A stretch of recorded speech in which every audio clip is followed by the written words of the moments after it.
인터넷에 이런 제목의 글이 올라왔습니다. 우리 사촌형은 운이 정말 좋아요. 내용을 보니 2006년 당시 이 사촌형이 교보문고에서 한 여자를 보고 한눈에 반했다고 해요. 용기를 내어 전화번호를 물었죠. 그러자 그녀가 번호를 주었지만 다음날 거절을 하더래요. 친구로라도 지낼 수 없냐 했더니 난 남자친구가 있어서 안 된다. 그리고 한 달 후 그 교보문고에서 그녀를 다시 마주쳤지만 인사만 하고 휑 가버리더래요. 그리고 이제 그 해 새학기가 시작되고 교양 수업에 OT를 갔는데 놀랍게도 그녀가 거기에 있는 거예요. 그래서 아는 척 인사를 하니 그녀도 당황하며 인사를 하고 통성명을 했대요. 그렇게 자연스럽게 아는 사이로 지내게 되었다가 종강 직전에 그녀의 손에 커플링이 없어진 걸 발견했대요. 그리고 손편지로 고백을 한 거죠. 하지만 그녀는 헤어진 지 얼마 되지 않아 연애하고 싶지 않아 라고 거절을 했대요. 그리고 그렇게 계속되는 거절의 충격으로 군대 입대를 한 거죠. 그리고 2년의 시간이 흘러 전역을 하고 어느 날 군대에서 친한 후임이 소개팅을 시켜주겠다고 나갔더니 그 상대가 바로 교보문고의 그녀였던 거예요.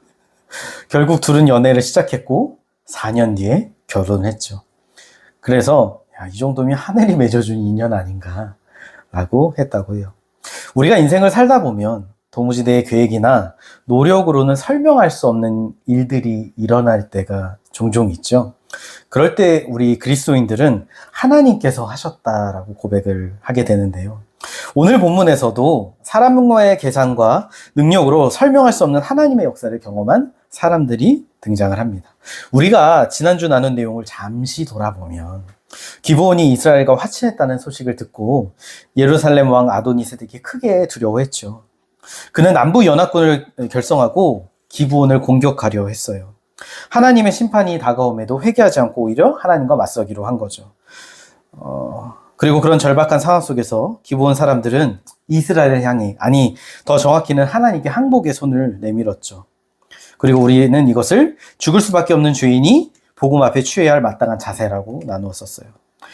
하나님은 그 부르짖음에 응답하셨고 그들에게 구원의 손길을 베푸셨죠. 결국 이스라엘은 가나안 남부 연합군을 무찔렀고 그 이후 나머지 남쪽 땅을 하나하나씩 점령해 가는데요. 오늘 본문에서는 남쪽에서 승리를 거둔 이후 여호수아와 이스라엘이 이 방향을 바꿔서 북쪽으로 진군하는 장면이 등장을 합니다. 우리 같이 1절에서 4절 말씀 한번 읽어보도록 하겠습니다. 시작!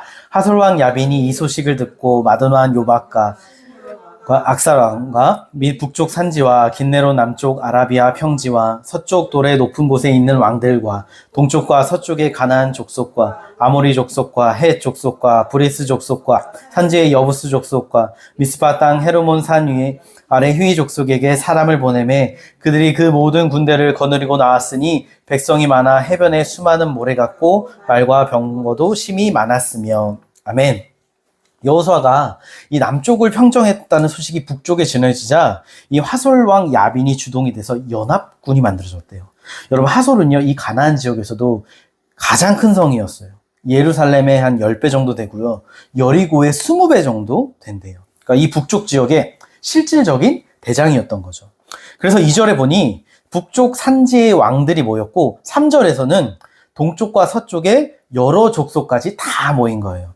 그러니까 이스라엘에게 아직 점령되지 않은 이 가나안 모든 세력이 다 총출동을 한 거죠. 그리고 가나안 전체 연합군이 결성이 됐어요.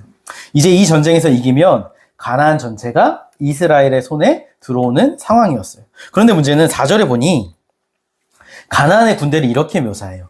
백성이 많아 해변에 수많은 모래 같고 말과 병거도 심히 많았으며. 여러분, 이 표현은요 여태까지 가나안 전쟁에서 한 번도 등장한 적이 없어요. 그러니까 수적으로 굉장히 어마어마했다라는 거죠. 그런데 더 큰 문제는 뭐냐면 바로 무기의 차이예요. 여러분, 이스라엘은요 보병이에요. 그러니까 걷는 군사들이라고요. 반면 가나안 연합군은 말과 병거, 그러니까 이 고대 전쟁의 최첨단 무기를 갖고 있었대요. 비유로 들자면 여러분 6.25 당시 전쟁 초기를 떠올려 보면 우리가 왜 속수무책으로 당했는 줄 아세요? 우리는 총으로 싸우는데 적은 탱크를 밀고 오는 거예요. 이길 수 있을까요? 절대 안 되죠. 지금 이스라엘이 그래요. 게다가 이스라엘은 정규군도 아니고 제대로 된 무기도 없어요. 그런데 가나안은 지금 사생결단의 전투를 준비하고 있는 것이죠. 그래서 인간의 눈으로 보면 절대로 이길 수 없는 싸움, 불가능한 싸움이다. 그리고는 5절에 보니 가나안 군사들이 메론 물가에 진을 쳤대요. 이제 하나님과 인간의 힘이 정면으로 부딪히는 순간이 나타난 거죠. 그런데 그 순간 하나님께서 여호수아에게 이렇게 말씀하셨대요. 우리 6절 말씀 같이 읽어보겠습니다. 시작. 여호와께서 여호수아에게 이르시되 그들로 말미암아 두려워하지 말라. 내일 이맘때에 내가 그들을 이스라엘 앞에 넘겨주어 몰살시키리니 너희는 그들의 말 뒷발에 힘줄을 끊고 그들의 병거를 불사를 하시니라. 아멘. 지금 하나님께서 여호수아에게 말씀하세요. 두려워하지 말라.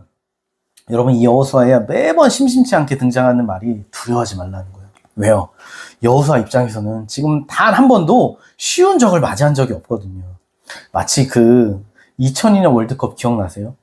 조별리그에서 세 번째 가장 센 상대인 포르투갈을 만났고 꺾고 올라갔더니 이탈리아를 만나고 또 꺾고 올라갔더니 스페인을 만나고 그리고 독일을 만나고 점점 강한 상대를 만났잖아요. 지금 이스라엘도 그래요. 그리고 사실 우리의 영적인 여정도 그렇죠. 이스라엘이 순종하면 순종할수록 더 큰 적들과 공격이 찾아오는 것처럼 여러분 우리의 신앙도요, 잘하면 잘할수록 영적 전투가 치열해져요. 그리고서 대부분 이 신앙 초기에는요, 노골적인 죄보다는 미묘한 타협이 많이 찾아와요. 무슨 타협이 찾아올까요? 이 신앙 초기에 술, 혹은 뭐 담배, 뭐 음란, 거짓말, 하면 안 되는 거 아는데 다들 그렇게 사니까 뭐 이 정도는 괜찮지 않나? 합리화를 하면서 죄에 빠져들죠. 제가 청소년 사역 당시 이 봉사팀을 섬기는 친구가 그랬어요. 목사님, 고민이 있어요. 제 친구들은 다 술을 마시는데 저도 마시면 안 되나요? 정말 참기가 어려웠대요. 또 시간이 지나면서 이스라엘처럼 교만에 빠지기도 하죠. 여호수아 7장의 아이성 실패와 9장의 기본 사건 다 교만에서 출발한 거죠. 여러분, 교만은요, 이 본인이 이 정도면 괜찮지 라고는 느끼는 그 지점에서 보통 시작이 돼요. 뭐가 있을까요? 내 신앙의 이력, 직분, 헌신에서 오는 자부심 같은 것도 있겠죠. 여러분, 그게 비록 종교적인 걸 할지라도 여러분, 하나님 대신 내 능력과 위치를 의지하는 마음이라면요, 교만인 거예요. 그럴 때 큰 위기가 찾아오죠. 또 사탄은 큰 사건뿐 아니라 우리에게 작은 상처를 누적시키기도 해요. 관계 속에서 오는 오해, 또 풀리지 않는 마음, 용서하지 못하는 감정, 또 상처가 되는 그 말 한마디 한마디가 쌓이면 그 마음의 전투는 이 가나안 연합군처럼 점점 커지게 되죠. 그리고 그 결과 외로움, 우울, 분노, 허무함, 이런 마음들이 우리를 지배하기 시작해요. 여러분, 오늘 본문에 하나님은요, 여호수아가 두려워할 걸 미리 알고 계셨어요. 그래서 그의 마음을 아시고 먼저 다가오셔서 말씀하시는 거예요. 여호수아야, 두려워하지 마라.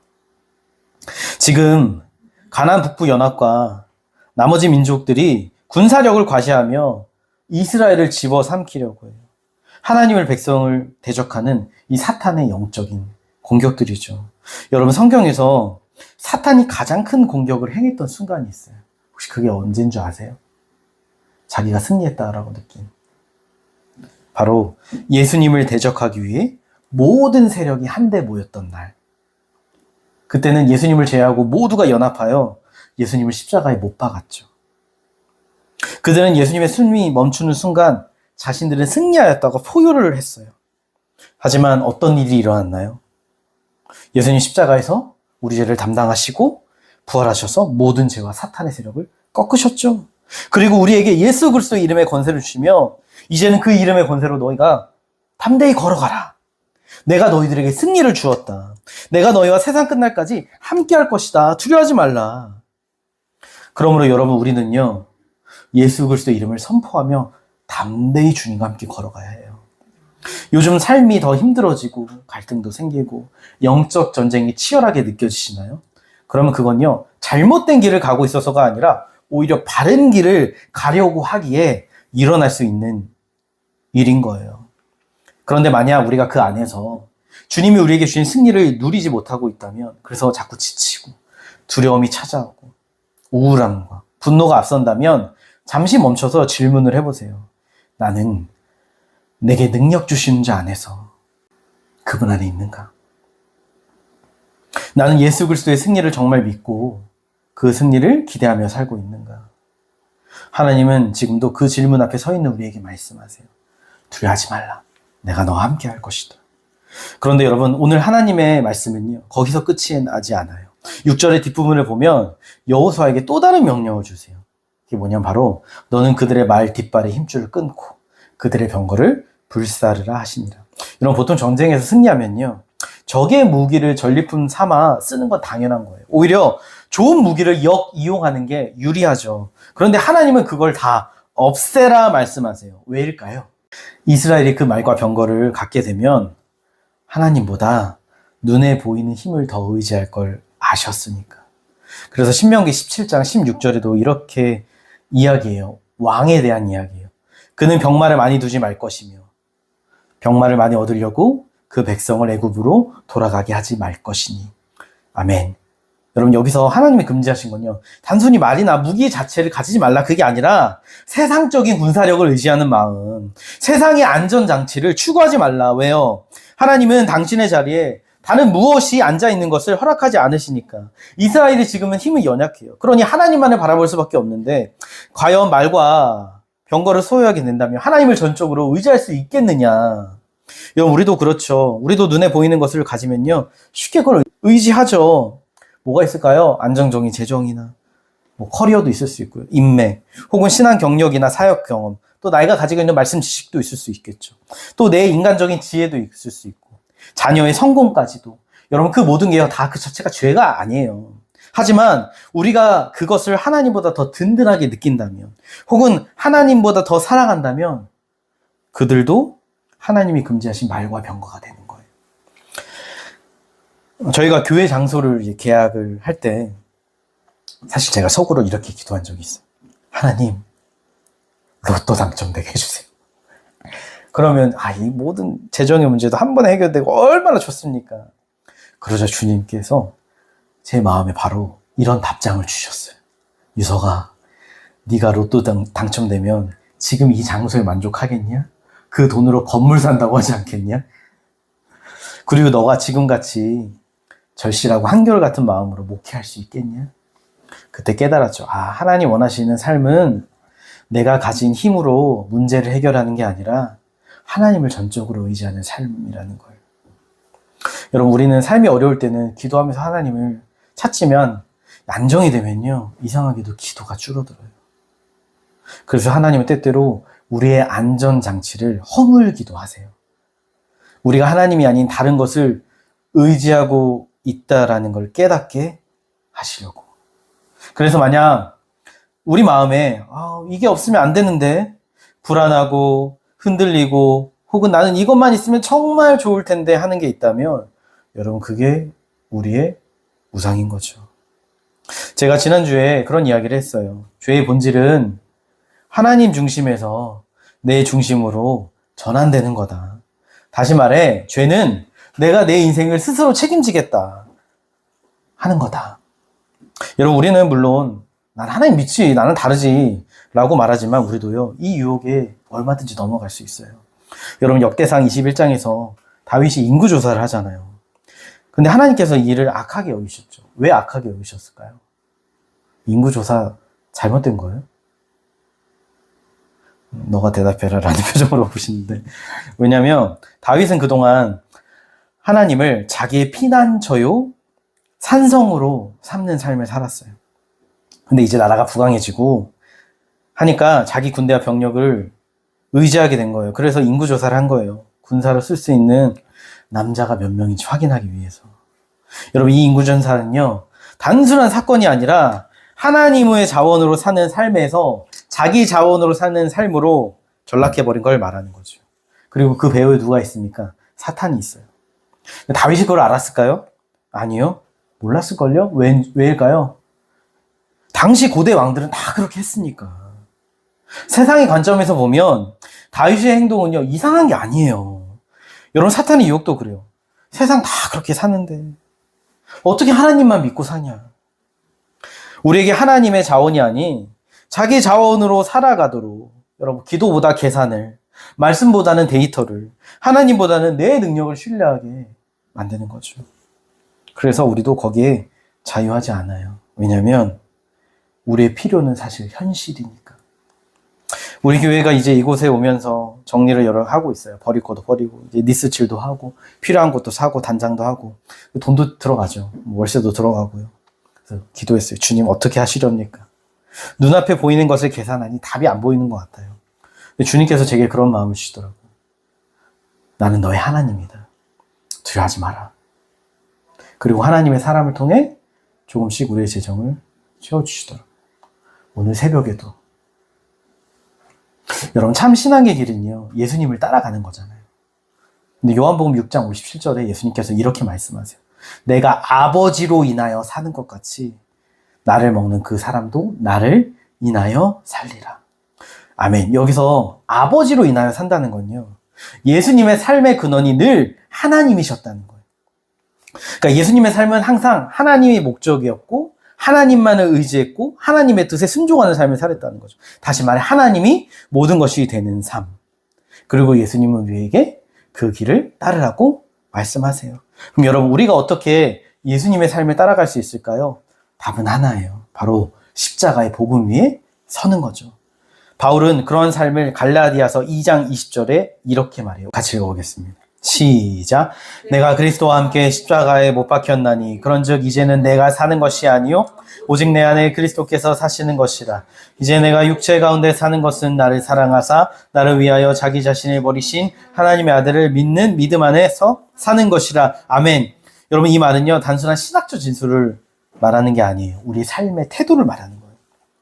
복음 앞에서 날마다 나를 내려놓는 삶. 나는 예수님의 십자가와 함께 죽었습니다. 그래서 내가 아닌 예수님으로 사는 삶. 우리는 이제 나를 위한 인생이 아니라 하나님의 목적이 되는 인생을 사는 거죠. 여러분, 나를 위한 인생을 살면요, 결국 우리는 내 힘을 의지하며 살 수밖에 없어요. 그러나 하나님이 목적이 되는 삶을 살면 주님이 나의 능력이 되시는 거예요. 그래서 우리는 날마다 말씀과 기도로 살아계신 복음이신 예수님을 만나고 그를 먹고 마시고 동행하며 살아가는 거. 여러분, 우리의 지난 한 주는 누구의 지혜를 의지하며 사셨습니까? 오늘 우리의 삶에는 그 예수 그리스도의 십자가 능력이 살아 움직이고 있습니까? 여러분, 많은 목회자들의 고민이 그거래요. 성도들이 변하지 않더라. 믿은 지 20, 30년이 되었는데 큰 차이가 없다는 거예요. 그래서 이 방법, 저 방법 총동원을 해도 온갖 노력을 해보지만 효과가 없어요. 왠 줄 아세요? 사실 목사 자신도 제일 변하지 않거든요. 사람을 변화시키는 힘은요, 어떤 세상의 말, 인간적인 감동? 아니에요. 그 엄마들이 예전에 폭삭 속았수다에서 막내가 바다에 빠져 죽는 장면을 막 울었대요, 다들. 슬퍼서 우리 애들에게 잘해야지 막 결심을 한대요. 그리고 돌아서서 바로 화내고 소리 지른다고. 저희도 애들 보면서 너네 그게 뗐으니 안 변하니 하는데 가장 안 변한 건 부모, 우리 자신이죠. 우리가 그런 존재예요, 여러분. 성경은 뭐라고 하나요? 사람은 변하는 게 아니다. 다시 태어나는 거다. 바로 예수 그리스도의 십자가 복음으로 우리가 복음 앞에 설 때 여러분, 내가 얼마나 큰 사랑을 받았는지 알게 되죠. 그래서 예수님이 그렇게 하셨듯 사랑을 하게 되고요. 내가 얼마나 큰 용서를 받은 사람인지 알게 되니까 남을 용서하는 거예요. 그리고 무엇보다 나를 죄와 죽음에서 건지신 그 부활의 능력이 내 안에 가득하니까 그 능력으로 오늘을 살고 하나님의 승리를 경험하게 되는 것이죠. 여러분, 하나님 나라는요, 사람이 만든 힘 위에 서지 않아요. 우리 인생 영원할 것 같아도 사실 100년도 안 되는 짧은 나그네 길이죠. 그러면 그 짧고 유한한 삶 가운데 우리는 무엇을 바라보고 붙들며 살아야 할까요? 하나님은 오늘도 우리에게 예수 그리스도의 십자가를 통해 그분의 나라로 초청하고 계신대요. 이제 본문 7절을 보면 하나님 말씀을 들은 여호수아 모두 군사와 함께 습격을 해요. 이전 전투를 보면 길갈에서 예루살렘까지 40km 정도로 달려갔는데 메롱으로 가는 길은 훨씬 길었어요. 학자들 추정으로는 밤새 한 5일을 달려야 겨우 닿는 거리다. 그럼에도 하나님 말씀을 듣고 달려가는데 지치지 않아요. 왜요? 하나님께서 새 힘을 주시기 때문이죠. 그리고 8절에 보니 하나님께서 그들을 이스라엘 손에 넘겨주셨기 때문에 그들을 격파했대요. 그리고 추격하여 한 사람도 남기지 아니하였다. 한마디로 대승을 거둔 거예요. 근데 여러분 흥미로운 점은요. 이번 전투에서는 이전 전투처럼 우박이 떨어지거나 하는 기적이 딱히 등장하지 않아요. 그러니까 눈에 보이는 특별한 게 없었다라는 거예요. 그런데 그렇다고 해서 하나님께서 이들과 함께하지 않으시냐? 아니라는 거죠. 여러분 때로 우리 삶에도요. 어떤 특별하고 극적인 변화, 막 눈에 보이는 표적이 많이 경험하시나요? 없을 때가 많죠. 그런데 그럴 때 우리는 이렇게 물어요. 아, 하나님이 나와 함께 하시나? 나도 특별한 기적을 경험했으면 좋겠다. 바울처럼 예수님도 막 눈으로 보고 그럼 얼마나 좋아. 근데 생각해 보세요. 바울이요. 얼마나 많은 그리스도인들의 그 전도, 말씀과 복음을 들었겠어요. 근데 그렇게 들어도 마음이 강팍하니까 믿지를 않아요. 그래서 주님이 특별한 방식으로 나타나신 거예요. 하도 안 들으니까. 여러분 중요한 사실은요. 우리가 보이는 기적이 없어도 하나님은 늘 우리와 동행하세요. 여기 계세요. 그리고 우리의 일상의 평범한 순간 속에서도 함께 하세요. 우리를 붙드시고 인도하신 분이시라는 거. 그래서 그 주님과 그렇게 그저 함께 걷는 것이 여러분 그리스도인의 복된 삶의 길이잖아요. 오늘 본문의 13절과 14절에 보면 이제 이스라엘과 여호수아 가나안 북부 지역을 점령하는데 모든 지역들을 쳐서 멸하고 재물을 가져요. 근데 특이한 점이 있어요. 이들이 가나안의 중심 도시인 하솔만 불태웠다는 거예요. 나머지는 놔두고. 여러분 하솔은요. 단순한 도시가 아니에요. 이 북부 가나안의 수도이자 정치, 경제, 문화 모든 요충지였어요. 그러니까 돈과 무기와 정보가 모이는 곳. 가나안 문명의 심장이자 하나님 없이도 살 수 있다는 이 인간 체제의 상징이 바로 하솔이었어요. 그런데 그런 도시도 하나님을 대적하자 순식간에 멸망하는 거예요. 여러분 세상이 자랑하는 권세도요. 하나님 앞에서는 아무것도 아니에요. 인간의 권력과 이 세상의 돈이 세상을 주도하고 다스리는 것 같아도요. 다 하나님 손바닥 안에 있어요. 여러분 보통 사탄은요. 자기들을 악한 신으로 대접받는 걸 좋아해요. 그래서 어떤 그림에는 예수님과 사탄이 이 팔씨름하는 장면을 이렇게 막 묘사하는 그림도 있거든요. 근데 여러분 사탄은요. 예수님의 상대가 안 돼요. 왜요? 사탄은 신이 아니거든요. 피조물이에요. 타락한 천사. 그러니 세상에서 하나님을 대적하고 우리를 공격해오는 그 어둠의 권세, 세상의 권세들을요. 두려워할 필요가 없어요. 왜냐하면 그들은 다 하나님이 지으신 그 하나님 손바닥 안에 있으니까. 그러니 만약 우리의 삶 가운데서도 하솔들이 있다면 그들을 두려워할 필요가 없다는 거죠. 그리고 이어 21절에 보면 또 한 가지 중요한 장면을 기록해요. 바로 이스라엘이 아낙 자손을 멸절시켰다. 여러분 왜 성경은 여러 민족들 중에 굳이 이 사람들의 이야기를 기록했을까요? 지금으로부터 40년 전 12명의 가나안 정탐꾼이 정탐을 마친 뒤에 10명이 두려움을 고백했잖아요. 왜요? 아낙 자손을 봤거든요. 우리는 그들 앞에 메뚜기 같다. 그래서 그 두려움은 백성의 전체로 확산되었고 결국 그들은 하나님이 주신 꿈을 버렸죠. 모세와 하나님을 원망하며 우리 애굽으로 돌아가자. 모세를 죽이자. 그리고 그 결과 그들은 하나님의 진노를 받아 가나안 땅에 들어가지 못했어요. 다 죽었죠. 그런데 오늘 그토록 두려워하던 그 아낙 자손이 하나님의 능력 앞에 다 무너진 거예요. 여러분 이 장면이 말하는 게 뭐예요? 우리가 무서워하던 그 대상은 사실 현실의 실존적 어떤 문제가 아니라 믿음 없는 시선의 결과일 뿐이다. 라고 이야기하는 거죠. 얼마 전 아이들과 키즈 카페에 갔어요. 근데 둘째 예찬이가 예담이와 달리 높은 미끄럼틀 앞에서 한참 이렇게 망설이더라고요. 내려오지 못하고 위에 멈춰 서 있는 그 모습을 보며 어릴 적 높은 곳에 오래 갇혀 있던 그 경험 때문에 고소공포증이 생겼던 제 모습과 겹치더라고요. 그런 걸 우리는 트라우마라고 하죠. 여러분 우리 안에도 이 이스라엘처럼 우리를 짓누르는 설명할 수 없는 어떤 두려움과 상처들이 있지 않습니까? 뭐 어린 시절에 부모의 말 한마디 또는 가정폭력, 외도 같은 그 가정의 그림자, 학교폭력, 왕따, 버림받은 기억, 또 실패의 두려움이 마음 깊은 곳에 남아있죠. 그래서 많은 이들은요, 나는 절대로 그 길을 따라가지 않을 거야. 결심하면서도 결국 그 길을 답습해 따라가는 것을 종종 봐요. 여러분, 중요한 건요, 이 상처는 그냥 피한다고 덮어둔다고 해결되지 않아요. 우리 안에 박혀있는 그 상처와 쓴뿌리를 극복하는 방법은 하나예요. 바로 마주하는 거. 물론 아프죠. 하지만 우리가 그 상처를 마주할 때 함께 하시는 분이 계세요. 바로 십자가에서 우리를 위해 모든 상처를 담당하신 예수 그리스도. 그분이 우리의 손을 붙잡고 말씀하세요. 너의 시선이 아닌 하나님의 시선. 바로 그 십자가의 사랑으로 그 상처를 바라보래요. 여러분, 다윗 보세요. 사울이 그를 쫓죠. 사실 사울은요, 그에게 단순한 적이 아니에요.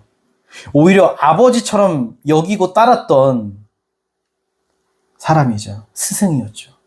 동시에 자기에게 가장 큰 트라우마이자 상처였어요. 그런데 결정적인 순간 다윗에게 사울을 죽일 수 있는 기회가 찾아오죠. 사람들이 말해요. 하나님이 주신 기회다. 그러나 다윗은 복수하지 않죠. 오히려 사울이 죽었을 때 깊은 슬픔 속에 금식하며 울어요. 왜였을까요? 다윗이 하나님의 시선으로 사울을 바라봤기 때문이에요. 자신의 상처와 고난을 단순한 미친 사람의 관계가 아니라 왕이 되기 위한 하나님의 준비 학교였구나. 그 관점으로 보게 된 거죠. 그래서 그는 그 상처를 이겨낼 수 있었어요. 여러분, 우리도 마찬가지예요. 우리의 상처, 아픔, 두려움을 예수님의 십자가 앞으로 가져가 보세요. 그러면 그 예수님의 손길이 닿는 곳마다 우리의 상처가 치유와 회복의 자리로 바뀌는 놀라운 변화가 일어날 거예요.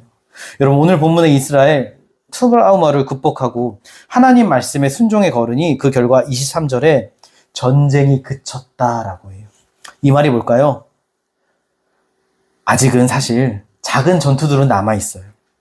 그러나 이 가나안의 운명을 건 전쟁은 이미 끝난 거예요. 그래서 이제 이스라엘 백성들이 안식을 누리게 되었다는 거죠.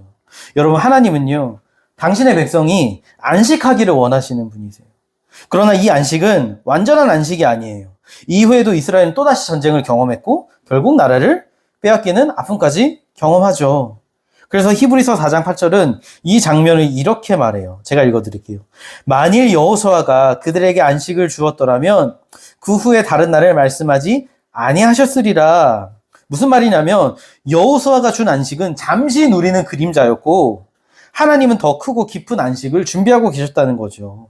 그리고 그 안식은 바로 예수 그리스도를 통해서만 주어진다는 거예요. 여러분, 진짜 안식이 뭐예요? 일 안 하는 거? 아니요. 참된 안식은요, 더 이상 내가 어떻게든 잘해보겠다 애쓰는 삶이 아니라 예수님이 이미 모든 싸움을 이기셨다는 걸 믿고 그 안에서 그저 누리는 거예요. 주님이 주신 복을 누리고 평안을 누리고 기쁨으로 살아가는 거. 그래서 여러분, 그걸 왜 예수님께서 십자가에 죽으시면서 마지막으로 뭐라고 외치셨어요? 다 이루었다. 십자가에서 모든 전쟁이 끝났고 죄와 사망의 권세는 무너졌다. 그래서 그 부활의 생명으로 우리를 하나님의 품으로 인도하시며 말씀하시죠. 수고하고 무거운 짐진 자들아 다 내게로 오라. 내가 너희를 쉬게 하리라. 너의 모습 그대로 나에게 나와라. 여러분, 여호수아가 준 안식은요, 이 땅에서 잠깐의 쉼이었어요. 그러나 예수님이 주신 안식은 영원한 쉼이에요. 여러분, 우리가 예수님을 알기 전 우리 마음에 그 사탄의 어두움과 크고 작은 상처들이 있었죠. 우리가 원치 않아도 두려움과 분노와 좌절과 비교와 인정 욕구 속에 살았어요. 그러나 예수님께서 이제 오셔서 우리 마음을 다스리시기에 여러분, 주님의 그 평안이 우리를 채운대요. 그래서 우리는요, 더 이상 스스로 증명하려 애쓰지 않아도 돼요. 왜요? 주님께서 너 있는 그대로 충분하다 말씀하시며 그 주님의 사랑 안에 머물기 원하시기 때문이죠. 여러분, 물론 우리 현실에 여전히 작은 전투들이 있어요. 부부 간의 갈등, 부모 자녀 간의 거리감, 형제의 다툼, 직장에서의 문제, 교회 안의 크고 작은 분열까지.